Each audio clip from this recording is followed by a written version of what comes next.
বাজারে কিন্তু টমেটোর দাম এখন অনেক কম। আর এই কম টাকা দিয়ে টমেটো কিনে যদি আপনারা সস তৈরি করে রাখতে পারেন, সারা বছরের জন্য ডিপ ফ্রিজে সংরক্ষণ করে রাখতে পারবেন। হাই এভরিওয়ান, আসসালামু আলাইকুম। আজ আমি আপনাদের সাথে এই ভিডিওতে শেয়ার করব কিভাবে ঘরে বসে আপনারা একদম পারফেক্ট একটা টমেটো সস তৈরি করবেন। সামনেই রমজান মাস, অনেক কাজে লাগবে। এই জন্য কিন্তু পাকা টুকটুকে লাল টমেটো নিয়ে নিলাম। আর এটা সুন্দর করে ধুয়ে 4 ফালি করে কেটে নিচ্ছি। এবার এটাকে সেদ্ধ করতে দেব। সেদ্ধ করার সময় এর ভিতরে দিয়ে দিলাম 2 ইঞ্চি পরিমাণ আদা কুচি করে, 4টা এলাচ, 4টা লবঙ্গ এবং একটা বড় পেঁয়াজ। এখানে যে গরম মশলাগুলো ব্যবহার করেছি এগুলো অবশ্যই গুনে ব্যবহার করবেন, কারণ এটা যখন সেদ্ধ হয়ে যাবে তখন কিন্তু আমরা গরম মশলাগুলো এর ভিতর থেকে তুলে ফেলে দিব ব্লেন্ডার করার আগে। তারপরে এই যে ঠান্ডা হয়ে যাওয়ার পরে ব্লেন্ডার করে নিয়ে এরকম একটা চালনি দিয়ে কিন্তু সুন্দরভাবে চেলে নিতে হবে।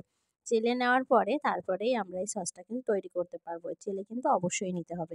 সসটা বানানোর সময় কিন্তু চুলার আঁচটা একেবারেই কমিয়ে রাখতে হবে, আর নয়তো এটা যেভাবে ফুটতে থাকবে আপনারা সামলাই উঠতে পারবেন না। তো এই ভিডিওটা কিন্তু আপনারা একেবারেই টানবেন না, না টেনে সম্পূর্ণ ভিডিওটা দেখবেন, তাহলে আশা করি আপনাদের আর সস বানাতে কোনো রকমের সমস্যা হবে না। এবার আমি একটা পাত্রে সম্পূর্ণ টমেটোর যে গ্রেভিটা ছিল সেটা আমি ঢেলে দিলাম। দেওয়ার পরে এর ভিতরে এবার আমি লবণ দিব আর স্বাদ মতো দিয়ে দিব এখানে শুকনা মরিচের গুঁড়া। আপনারা যদি একটু ঝাল ঝাল খেতে পছন্দ করেন তাহলে বেশি দিতে পারেন। আমি এখানে বেশি দিব না, খুবই সামান্য পরিমাণে ব্যবহার করব। লবণ দিয়ে দিলাম, তারপরে দিয়ে দিব এখানে শুকনা মরিচের গুঁড়া। আর এটা কিন্তু অনবরত নাড়তে হবে, আর নয়তো নিচের দিকটা লেগে যাবে কিংবা এটা এমনভাবে ফুটতে থাকবে যে আপনার কিন্তু গা পুড়ে যেতে পারে। এই সস বানানোর সবচেয়ে গুরুত্বপূর্ণ পার্টটাই হচ্ছে এটা, যে এটাকে কিন্তু আপনার অনবরত নাড়তে হবে।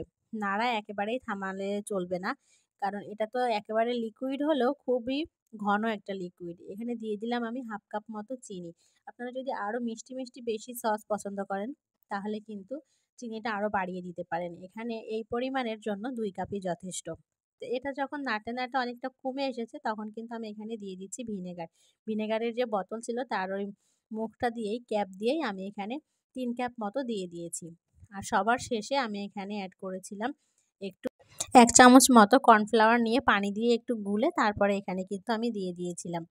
তো এটা একদম শেষের দিকে করেছিলাম এই কাজটা। আর এটা কিন্তু অনবরত নাড়তে হবে। দেখছেন এটা কিভাবে ফুটছে। যদি আপনি একটু সময়ের জন্য নাড়াটা বন্ধ করে দেন তাহলে কিন্তু এটা আপনার শরীরে এসে শরীরটা পুড়িয়ে দিতে পারে।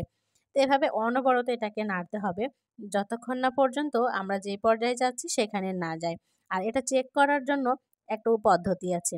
এই যে একটা পাত্রে আপনারা একটুখানি নিয়ে নিবেন, নিয়ে যে এটা এভাবে কাত করবেন। যখন দেখবেন এটা পুরো দল নিয়ে একদিকে চলে আসছে তার মানে এটা এখন হয়ে এসেছে।